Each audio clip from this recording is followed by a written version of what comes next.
E aí eu vejo, aí foi que me assustou, eu vejo esse grupo, como é que chama? Acredito, solta uma nota dizendo o seguinte, vê se pode. Agora acabamos de ouvir isso, o cidadão aí inventou que o PDT aceitou a autonomia do grupo Acredito. Isso não existe, nunca existiu isso, eu não quis desmentir para não ser indelicado, nunca existiu isso. Eu acho que todo mundo pode participar de qualquer movimento, mas se você tem um partido clandestino para burlar a legislação que proíbe financiamento empresarial, isso é uma coisa muito mais grave. Em um trimestre, não é possível que o senhor apresente um PowerPoint com 2, 3 desejos para cada área da educação. Cadê os projetos? Cadê as metas? Quem são os responsáveis? Isso daqui não é planejamento estratégico. Isso daqui é uma lista de desejos. E eu quero saber onde que eu encontro esses projetos, quando cada um começa a ser implementado, quando serão entregues, quais são os resultados esperados. São 3 meses, a gente consegue fazer mais do que isso. Sendo bem sincero, eu não sei se o senhor vai mudar a sua postura. Me parece que esse é o seu modus operandi, né? De reclamar quando atacam, mas de atacar os outros. De reclamar quando fazem teorias da conspiração em relação a relacionamentos seus ou do ministro Onyx, eu nem entendi o que foi falado aqui, mas faz também teorias da conspiração em relação a deputados e em relação a outras pessoas. E no posto mais importante da educação brasileira, que é o posto de ministro da educação. Então, se eu acho que vai ser inócuo pedir uma mudança de postura sua, que pelo menos o senhor reflita se pelo bem da educação brasileira faz sentido o senhor permanecer à frente desse cargo. Essa comissão ela está pautada pela iniciativa do Livres, né? É bom que se ressalte isso. O Livres foi o proponente inicial e nós fomos o instrumento para que essa comissão trabalhasse, podendo fazer a correta interação entre pauta ambiental, consequências econômicas e consequências sociais. O conceito mais amplo de sustentabilidade, ele não exclui nenhum desses 3 aspectos. Não dá para discutir meio ambiente sem entender que ele tem consequências sociais e econômicas.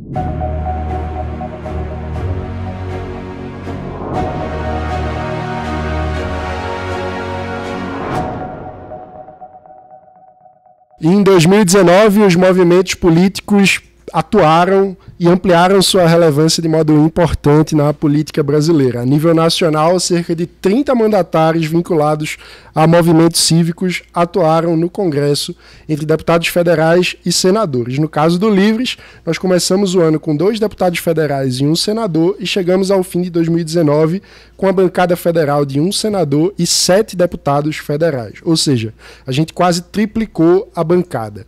Eu sou Mano Ferreira, esse é o Livres Notícia dessa quarta-feira, 18 de dezembro de 2019. Essa semana, como você vem acompanhando, a gente está fazendo um grande balanço do ano. Na segunda, já analisamos o primeiro ano de governo Bolsonaro em seus aspectos políticos. Na terça, fizemos um balanço das ações dos ministérios. Hoje, chegou a vez de analisar o comportamento dos outros atores da política nacional, e, em especial, qual o lugar dos movimentos cívicos nesse cenário. Para essa missão, estou novamente acompanhado de Paulo Gontijo, nosso diretor executivo. Olá, pessoal, tudo bem? E Magno Cal, nosso diretor de políticas públicas. Olá, pessoal, tudo bem? Pessoal, é difícil imaginar que surja algo relevante que seja ainda mais à direita que o governo Bolsonaro. E os outros lados do espectro político, como é que se comportaram em 2019? Bom, eu diria que para a esquerda, 2019 foi um ano onde eles estavam tentando entender o que fazer da vida, né? Pareciam meio que atordoados pela surra política do ano passado, não tinham uma liderança clara, o PT ainda tentando exercer influência sobre o campo político inteiro, e algumas questões internas mesmo, quer dizer, estavam, por exemplo, saudando a Tabata como a nova liderança de uma esquerda moderna, mas na primeira votação mais razoável dela da reforma da Previdência, ela deixou de ser de esquerda. É um negócio impressionante isso, né? Isso é um expurgo imediato do partido, de grupos que até então apoiavam e tal, porque assim, votou com alguma racionalidade. Acho que foi um ano de realinhamento das forças e reposicionamento de todo mundo. Quer dizer, não só de se realinhar no espectro, mas de reorganizar os próprios discursos. Se eu sou de esquerda, eu sou o quê? O próprio governo, que começou como talvez um governo mais reacionário na campanha, o Paulo Guedes no começo tenta estabelecer que é uma coalizão entre conservadores, liberais em determinados setores. Antipetistas e lavajatistas. Pois é, e aí isso vai se depurando. Mas eu acho que na falta do inimigo comum do PT, o campo todo da direita agora está tendo que lidar com as suas próprias diferenças. Né? E na falta do PT, a esquerda está tendo que olhar e falar assim, bom, para onde é que a gente vai agora? Isso, até porque o PT foi sequestrado por um preso e depois um bandido solto. A esquerda brasileira é refém do Lula. Eu acho que... Há 30 anos. Né? Todo mundo que tinha qualquer ilusão de qualquer independência perdeu essa ilusão em 2018, quando o Lula... Mesmo preso, faz com que a candidatura do PSOL, que nasce de uma dissidência a contragosto do PT, né, que foram expulsos do PT, se submeta à sugestão e à bênção de Lula. A candidatura de Boulos não é uma candidatura que nasce organicamente no PSOL, mas abençoada pelo grande mártir da esquerda brasileira, que estava preso na ocasião por corrupção. Lula sequestrou a esquerda brasileira, ou criou a esquerda brasileira, e dela se manteve dono nas últimas 3 décadas, e colocou debaixo de si toda a esperança e possibilidade eleitoral da esquerda, porque sem ele nada acontece, aparentemente, e ele jamais permitiu que nada acontecesse sem ele, vale dizer também. E a esquerda que tentou se desvincular dele virou demônio, no caso da Marina Silva. É uma atividade de alto risco. Olha, a apostasia é punida com muita virulência em várias religiões. Eu tenho amigos meus que tiveram que mudar de país por não se declararem mais muçulmanos, e cria um problema bastante razoável em países de maioria muçulmana você rejeitar a religião. Mas na esquerda brasileira não é menos doloroso, não. A gente teve o caso da Marina Silva em 2014, talvez seja o grande exemplo, que Marina virou sendo ela uma fundadora do PT, um quadro histórico, ex-ministra, né, das bandeiras do PT. Mas isso é um ponto em comum que une o bolsonarismo e o petismo. Quer dizer, a grande força virulenta é primeiro colocada para expurgar os infiéis. Mas a força cultural da esquerda é muito maior do que o do bolsonarismo. O bolsonarismo é uma coalizão de o bolsonarismo que persegue o apóstata é uma coalizão de gente muito doida da internet. O petismo gera ataques para você nas páginas da Folha de São Paulo. Isso é uma coisa que o bolsonarismo não tem, né? E que o bolsonarismo conseguiu se eleger de forma absolutamente inédita, sem que nenhuma dessas pessoas, né, nenhum colunista da grande imprensa apoiava o Bolsonaro. O Bolsonaro não tinha nenhum apoio ali nessa esfera cultural. E isso gera um custo passou gigantesco. A ter depois já como governo, né? Uma vez que está no governo... A Record governista, assim. Não, olha só, quando você está no governo... Quando você está no governo, tem sempre o troféu Paulo Henrique Amorim, né? Quem vai ser o jornalista chapa branca da vez? Provavelmente o próprio Paulo Henrique Amorim, que só não teve a possibilidade... Porque ele não está mais vivo. De ganhar o troféu Paulo Henrique Amorim dessa vez, porque morreu. Se não tivesse morrido... ficou com inveja e... o Paulo Henrique Amorim tinha que ter Alexandre Garcia, Augusto Nunes. Paulo Henrique Amorim podia ter sobrevivido por dois motivos. Um, para conseguir virar bolsonarista, e segundo, para pagar sua pena de prisão por racismo. Acho que são duas coisas que a gente tinha que estar vivo para ver. Será que a gente pode mudar o nome do troféu para troféu Luiz Nassif? Luiz Nassif teve... Olha, por coerência, eu devo elogiar o Luiz Nassif, que foi contra o impeachment do Collor, e depois, por coerência, foi contra o impeachment da Dilma também. Chamou de golpe o impeachment contra o Collor e depois chamou de golpe o impeachment contra a Dilma. Você chamará de golpe o impeachment contra o Bolsonaro. Possivelmente. Não, agora dá dinheiro ser de esquerda. Mas, uma pessoa que chamou de golpe o impeachment e depois tentou se descolar do petismo, e a gente não falou ainda, é o Ciro Gomes. Como foi o Ciro Gomes em 2019? Mas a esquerda brasileira é basicamente os reféns do Lula e sofreu muito com o Lula. E o Ciro, o problema do Ciro é que ele tem uma relação um pouco complicada com a esquerda, porque quem ainda tem estômago para votar no Ciro não odeia o Lula. E ele sabe que se ele fizer o discurso do Lula, ele tá preso babaca. Mas também se ele... Ou tá condenado. Mas também se ele não fizer nada, ele não consegue abrir o espaço. Ele é um pouco filho adolescente rebelde, né? Assim, ele quer negar os pais, briga ali, diz que é diferente e tal, mas não pode romper, não pode... Não, na verdade ele também queria só o amor do pai, né? Pois é. Ele só queria ser amado pelo pai. E ele disse na eleição de 2018, né? Tudo que ele queria era ser apoiado pelo Lula. Nunca critiquei, olha, nunca estive contra o Lula, fui ministro de Lula, alertei Lula de que estava ocorrendo roubos ali, e não sei porque eles não gostam de mim. Eles gostam de você porque você não é do PT, cara. É muito engraçado você ver o Ciro ser uma voz razoável na análise política. Você ouve o Ciro analisar politicamente, tem uma entrevista que ele dá para o Intercept no ano passado, e no final da entrevista ele analisa a candidatura do Haddad, e ele tá tipo, gente, né?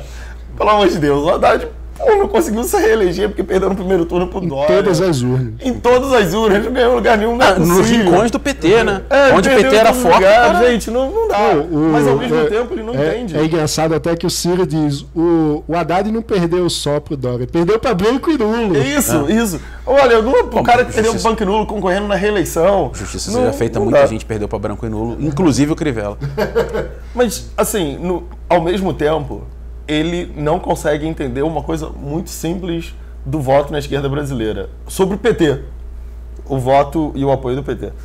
Ele não vai te apoiar. Só tem uma coisa que você precisa saber sobre o PT. Eles não estão nem aí pra você. Se você não é do PT, eles não estão nem aí pra você. O Freixo tá aprendendo agora no Rio. E já devia ter aprendido muito antes. Não tá aprendendo, não tá. A Benedita vai ser vice dele. Não vai. A Benedita vai... Não vai ser nada, não vai ser nada.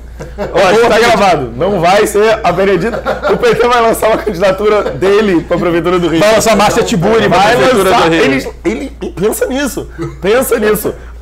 A maior prova da minha tese é que eles lançaram uma pessoa completamente louca. Eu tenho muitos amigos petistas. Votaram na Márcia Tiburi? Não, porque ela era invotável, ela era indefensável. Ela apareceu no debate dizendo que só tinha gente branca e o Romário tá tipo, opa!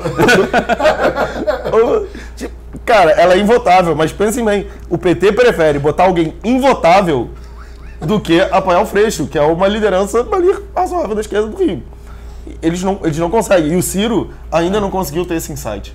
O Ciro ainda não falou, putz, não dá eu não consigo jogar aqui. É a questão freudiana, né? Ele não matou o pai ainda, portanto não vai crescer. Também sempre vai ficar nesse limite. Assim. Ele não vai ser a liderança de uma nova esquerda mais, sei lá, social-democrata ou o que quer que seja. Agora, vai modernizar o campo, falando nisso, além do aspecto ideológico, o Ciro, em 2019, foi protagonista de uma outra disputa que existe na política brasileira, que é basicamente entre as lideranças consolidadas, caciques históricos que têm espaço em rincões e partidos, e lideranças emergentes, inclusive na esquerda, como o caso da Tabata. Como vocês avaliam o papel dos movimentos e a relação dos movimentos com os partidos em 2019? Eu acho que 2019 deflagrou de modo gritante essa disputa de gerações e de forma de fazer política, né? Eu acho que os movimentos são o irmão mais velho das próximas gerações. Sabe aquela coisa assim, o irmão mais velho é o que não pode chegar tarde, é o que não pode fazer um monte de coisa, vai rompendo todas as resistências do que está estabelecido, e aí os irmãos mais novos que vêm depois têm uma vida um pouco mais fácil. É a primeira geração que está indo contra. Né? E não é que está indo contra porque está fazendo birrinha, batendo o pé, falando não quero partido, não é nada disso. E isso é bem interessante porque tem uma postura razoavelmente madura de, a gente quer melhorar esse sistema, a gente quer trazer mais gente para dentro, a gente quer romper as barreiras de entrada, a gente quer trazer nomes jovens que não sejam de filhos e netos de políticos já estabelecidos. Isso assusta. Isso assusta, porque tem um monte de gente ali que estava acostumado com o sistema onde, olha só, a gente tem 30 cartórios aqui com exclusividade, se você quiser qualquer acesso a cargo tem que ser através das nossas regras, se você for mulher, você normalmente vai ser jogada para preencher chapa, não vai ter nenhum apoio mais formal, se você é jovem, você também não vai ter muito destaque, você está aqui para fazer sustentação para quem já está ali no palco. E aí, assim, com isso vem independência, com isso vem questionamento de posicionamentos, com isso vem voto que não está alinhado necessariamente com a bancada do partido, e com isso está o questionamento das práticas partidárias, que estão ruindo por dentro. A briga do PSL é a mais clara delas. A gente está falando muito do PDT e da Tabata, mas o próprio PSL foi isso. O né? PSB também teve a briga com o Rigoni. Né? Também teve a briga com o Rigoni, mas eu tô falando assim, mais estrutural dentro do partido, é muito sintomática do PSL. Que vira uma briga é o seguinte, vamos tirar o presidente do partido. Não é eu quero votar assim ou assado, eu quero destronar o presidente. Eu quero a liderança aqui, e aí vem a lista de um com a lista do outro. 3 dias de cada um entregando a sua lista para ver quem ia ser a liderança da bancada. Não tem governança. Os partidos não têm governança clara, não tem transparência, ninguém sabe aonde está entrando direito. E aí fica essa maluquice. A sorte do Bolsonaro é que ele é um cara muito carismático. Até ele sabe vai montar um partido. O partido pode não estar operacional na próxima eleição, mas na outra vai estar. E acho que você traz um ponto muito importante, né, Gontijo? Que para haver uma melhora da política brasileira, não basta haver uma passagem de bastão de pessoas de cabelos brancos para pessoas de cabelos pretos, apesar que o Gontijo aqui já está... Bastante cabelo branco. Bastante cabelo branco. É isso que eu ia falar, pelo menos eu tenho cabelo. Vamos lá. Eu tava ganhando de 1 a 0. Mas é preciso, além de ter uma mudança geracional, ter uma mudança de estrutura de governança, né? Esse é o ponto central. E ao longo do ano a gente fez um programa e o Magno falou muito bem que quando você não tem mecanismos institucionais para tomar decisões, aí vira uma confusão, né? Vira uma guerra, se você não consegue mediar e... Algumas coisas acontecem quando você encontra um gargalo na tomada de decisão. Ou alguém vai tomar alguém vai tomar a posse daquele instituto de tomada de decisão, ou as pessoas vão encontrar outros mecanismos para chegar ao objetivo, né? Que não passe pelos processos que deveriam ser aqueles que conduzem àquela tomada de decisão. O que aconteceu nos partidos políticos brasileiros é mais ou menos os dois, né? As pessoas, ou o partido acaba com um dono e joga a primeira pedra, e quem pensa num partido que não tem dono, os partidos geralmente têm um dono, tem um grupo que controla o partido, ou então os partidos foram se subdividindo, as lideranças políticas foram formando outros partidos. Duas coisas foram acontecendo no decorrer do tempo. Uma é que foi ficando mais difícil formar partidos novos. No Brasil não é fácil formar um partido novo, apesar da gente ter o 33º partido reconhecido na semana passada. No Brasil não é fácil criar um partido político, foi ficando cada vez mais difícil. E outra coisa é que foi ficando cada vez menos popular criar um partido novo. É impopular, porque as pessoas pensam, nossa, mais um cartório, mais um partido, pra quê? Provavelmente tem alguma mutreta aí. Então, o funil foi se fechando, e aí as pessoas que buscam entrar na política já não podem mais, ou não podem fundar um partido novo, mas também, se você é um cara jovem, está chegando na política agora, tem uma orientação ideológica mais ou menos formada, você também não quer se sujar com partidos que têm uma longa história de malfeitos. Então, a sua opção é não entrar na política ou procurar outras formas de organização. Os movimentos políticos foram e têm sido cada vez mais reconhecidos publicamente como formas de engajamento na política e que não tem a mancha e a ficha corrida dos partidos. A questão é que os partidos, ao invés de ver os movimentos como linhas, e aí de forma muito literal, de linha auxiliar, a gente costuma usar linha auxiliar como de forma pejorativa sobre partidos políticos menores, mas os movimentos podem ser linhas auxiliares dos partidos políticos. Ou então um membro complementar desse ecossistema. Isso, exatamente. Uma força que trabalha transversalmente com vários partidos políticos, como um centro ideológico onde lideranças políticas podem ser incubadas, ideias, debates, coisas assim, passam a ver os movimentos como ameaças, mesmo que os movimentos não contem com nenhum dos privilégios garantidos por lei aos partidos políticos. Mesmo que essa competição seja absolutamente desigual, a competição entre movimentos e partidos é tão desigual que não dá nem para chamar de competição. São campos diferentes, complementares. Por lei.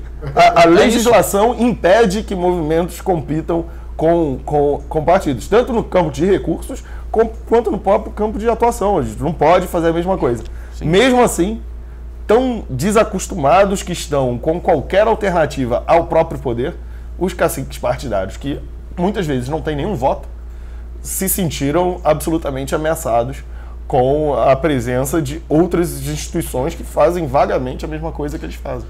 E aí foram pro ataque. Quase como se sentissem ultrajados, assim, como que você ousa questionar a ordem vigente. E o que é muito interessante, né? Porque assim, isso não é nada mais, nada menos do que reacionarismo. E a esquerda, que sempre bradou contra o reacionarismo, na hora que o calo aperta, tende a ser o segmento mais reacionário de todos, assim. Na hora de reformar o país, mudar as normas de contratação, enfim, tirar privilégios e obrigar os partidos a se reinventarem. São os partidos mais estridentes de todos. Como assim vocês contestam as nossas instituições que estão funcionando pessimamente, que ninguém quer... Que ninguém confia, que não tem transparência. Entre as instituições brasileiras, os partidos políticos vão lá atrás. Só menos de 10% dos brasileiros são filiados a partidos políticos. Mais da metade deles devem ser filiados sem saber. E eles não entendem por que as pessoas não querem ser associadas a eles. É um absurdo. Agora, esse ano foi um ano em que os movimentos tiveram uma atuação muito expressiva.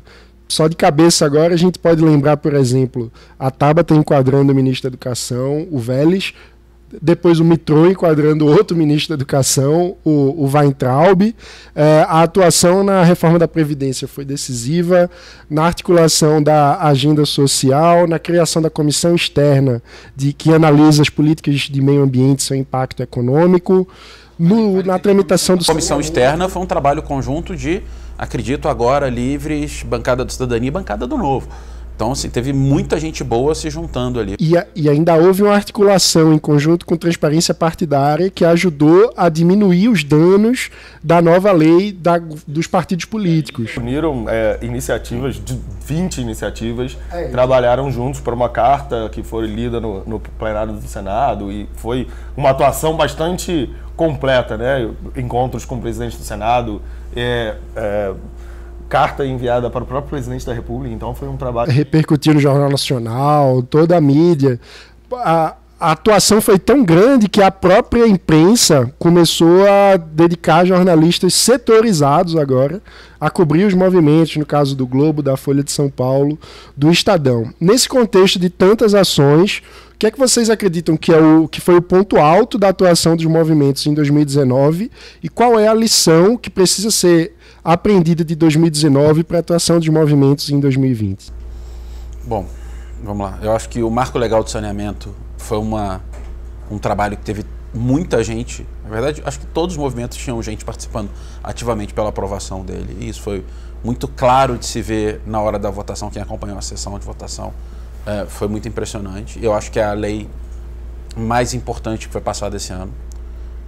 É claro que a atuação em comissão, o espaço de mídia que foi conquistado pelos deputados, isso tudo foi muito, muito bacana e muito relevante, mas eu acho que se você pensar em impacto na sociedade brasileira, o novo Marco Legal de Saneamento, ele, enfim, é um salto de civilização. E eu acho que para o ano que vem, o que se viu esse ano foi uma certa dificuldade talvez uma certa vontade de abraçar o mundo, né, de boa parte dos parlamentares e dos movimentos. Quer dizer, o pessoal está chegando lá com muito gás, com muita vontade. Quer fazer muito. E está em 5, 6, 7, 8 comissões e às vezes vai conseguir emplacar uma. Então talvez seja melhor focar em 2. Eu acho que tem uma curva de aprendizado ainda que é importante de priorização das ações e de separação de tema. Eu acho que isso é uma autocrítica, que é uma coisa que a gente tem que aprender, outros movimentos me parece que tem também, mas eu acho que o impacto político, ele fica... É muito mais fácil você ter um impacto relevante se você concentra a sua energia. Magno. Bom, eu acho que a Previdência foi um tema que tomou boa parte do nosso tempo. A gente viu aparecer inúmeras iniciativas sobre a Previdência de vários lugares diferentes. Eu fui a um evento patrocinado, se não me engano, pelo CLP aqui em São Paulo, e lá tinham já inúmeras outras iniciativas acontecendo ao mesmo tempo. O CLP, para quem não conhece, Centro de Liderança Pública. Exatamente. Uma organização baseada em São Paulo. E lá havia representantes de diversas outras iniciativas da sociedade civil em defesa da reforma, que faziam esclarecimentos, e da nossa parte também. A gente trabalhou bastante para ajudar, levando especialistas para conversar com mandatários, levando especialistas para levar com bancadas e discutir a importância da reforma. Da parte de outro lado, eu acho que a compreensão da mídia de que se formam nos movimentos novos atores políticos e de relevância, de opinião, é uma coisa muito importante. Para mim, eu estou engajado em ações do movimento liberal há muitos anos, eu vi diversas iniciativas nascerem, mas sempre havia uma barreira de entrada um pouco alta, né? A gente precisava se provar ser sério, provar que tínhamos embasamento para participar do debate público. E eu me lembro que há 10 anos eu conversava com pessoas no exterior e me perguntavam: nossa, mas qual é o objetivo de vocês no Brasil? E para mim, o nosso objetivo era primeiramente ser alguém no debate público, a gente ser consultado, as pessoas, quando aparecessem temas, elas lembrassem que havia uma voz liberal ali para comentar. E eu acho que em 2019 a gente passou a ser, não só o Livres, mas outras vozes liberais passaram a ser players no debate público e são vozes consultadas. Todos os dias a gente vê dezenas de companheiros nossos liberais aparecendo na mídia. Então, para mim, esse foi da parte de ação pública, não só na política pública, mas na sociedade, talvez para mim tenha sido a parte mais destacada. Muito bom. E qual é o ponto que a gente precisa incorporar a lição para aprender para 2020? A demanda para o nosso trabalho. Vamos trabalhar mais, vamos produzir mais, acho que a gente tem que produzir mais. A gente passou muito tempo, nasceu muito pequeno, tem muita gente querendo ajudar, a gente tem dificuldade em trazer todas as pessoas que querem ajudar, é muito difícil, né? Você tem muita oferta de pessoas querendo ajudar. Eu acho que há uma demanda alta pelo nosso trabalho, pela nossa produção. Eu acho que a gente tem que conseguir agora ter um ganho de escala nessa produção de coisas, de conteúdo, de produção, de visibilidade, de ação. Eu acho que há uma demanda por isso e a gente tem capacidade de fazer isso, a gente tem que fazer mais. Muito bom. Magno Gontijo, muito obrigado por esse programa. Se você gostou desse vídeo, não esqueça de deixar o seu like, compartilhar com seus amigos, se inscrever no canal e ativar o sininho para não perder as notificações. Como você já vem acompanhando, essa semana a gente está com uma série de programas especiais aqui no Livros Notícia, fazendo um grande balanço de 2019. Na segunda, a gente analisou o primeiro ano de governo Bolsonaro em seus aspectos políticos. Na terça, a ação dos ministérios. Hoje, a gente avaliou o papel dos movimentos políticos em 2019. Amanhã a gente está de volta às 8 da manhã, como você sabe, de segunda a sexta, sempre nesse horário aqui em youtube.com/livres e também nos agregadores de podcast. Obrigado e até a próxima.